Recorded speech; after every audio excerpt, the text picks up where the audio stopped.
What's going on, everyone? Welcome to Vlogmas Day 14. Today I'm recording on my phone because we're going to be going to the gym. This is our third installment of the off-season training series of this Vlogmas. Today I'm going to go over my strength and conditioning routine, what I'm going to be doing this off-season regarding strength and conditioning. We've already went over flexibility. We've already went over throwing. I'm going to bring it all together. It's going to make me a better player. And if you do it too, it'll help you too. So let's go to the gym. We're doing legs today. Let's do some squats.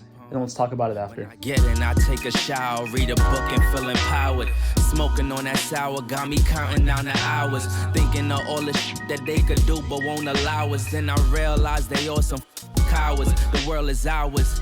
Me and my brother twin like the towers. And we want it now, never later. No more favors done with all these traitors who be haters on the low. They just hate to see you grow. So I'd rather be alone in my zone writing poems, cause I'm never on the road. And I'd rather stay at home, and life been moving fast lately, trying to get a grasp, and every day I'm mad lately. Never let it drive me crazy. You do this for my old lady, yeah.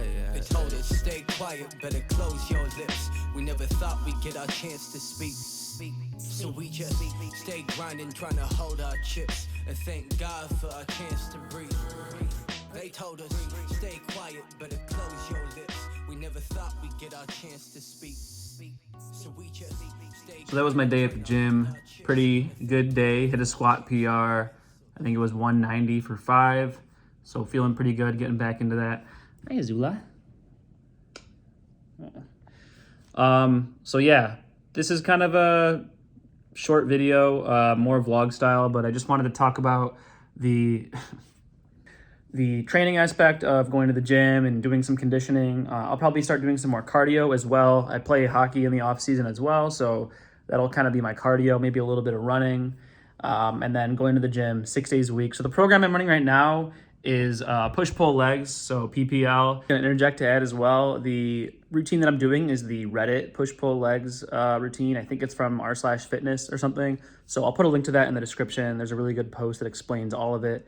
I don't think I made any modifications to it. It's a pretty basic program. It's good for hypertrophy. I am doing more heavy weight lifting, so I'm not doing as high rep range. I'm doing lower rep range with heavier weights to try to focus on the strength training aspect of it more. While hypertrophy is great, my main goal is to gain strength. So, more heavy weights and lower rep ranges is generally going to be better for training for strength.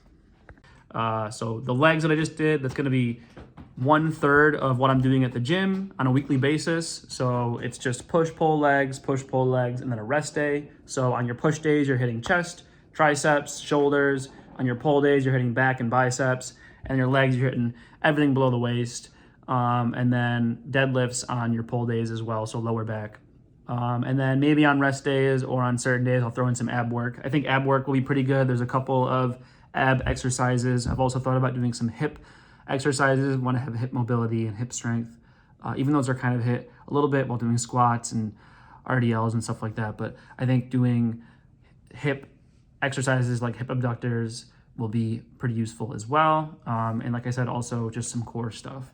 So, and the reason I'm doing that is twofold. So the first reason is I want to prevent injury. So, a lot of it, like I said in my first video, I think it was my first video, a lot of pros are getting injured. You're putting your body out there every weekend, throwing as hard as you can on a lot of those holes, and, walking around with a bag on your back all day, you're going to deteriorate. You want to have the strength to be able to keep up and the conditioning. So that's part of the reason. And then secondly, I just think having more strength, having more conditioning will be good for on the course, just longevity wise, being able to stay in peak physical condition for an entire round or an entire weekend, and then multiple weekends in a row.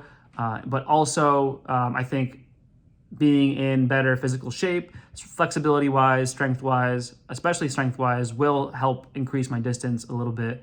I know a lot of it is form, a lot of it is timing, but there is a strength aspect to it.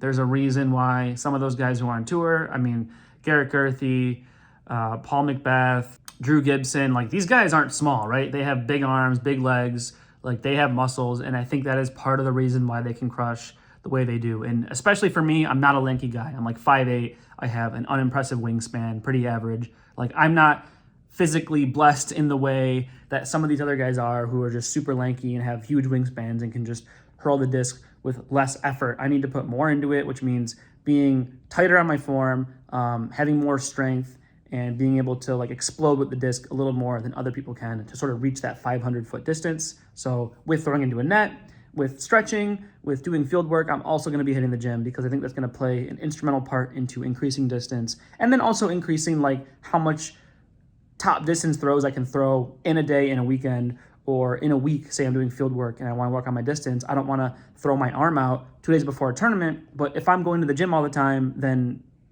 I am conditioned to be able to withstand more force on my arms, on my core, on my legs when I'm doing that, so that when I have a tournament later on, it's not as much of an issue. I remember last year I was going to a course, playing a tournament where there was a lot of big forehands, and I practiced them a lot, and they helped for the tournament. But after that tournament, I had to take like a week or two off because my elbow and my triceps were like really sore from throwing forehand so much. So I know this is kind of rambly, but I didn't really have too much planned for this video. I just wanted to do a little vlog of going to the gym and talk about why that's a pretty important thing for my training. It's not super disc golf related. I might throw in some exercises related to disc golf, but it's more just me trying to increase my strength to help with all the things that I mentioned. So I hope that was helpful. I hope you find that interesting. I'll see you tomorrow. Peace.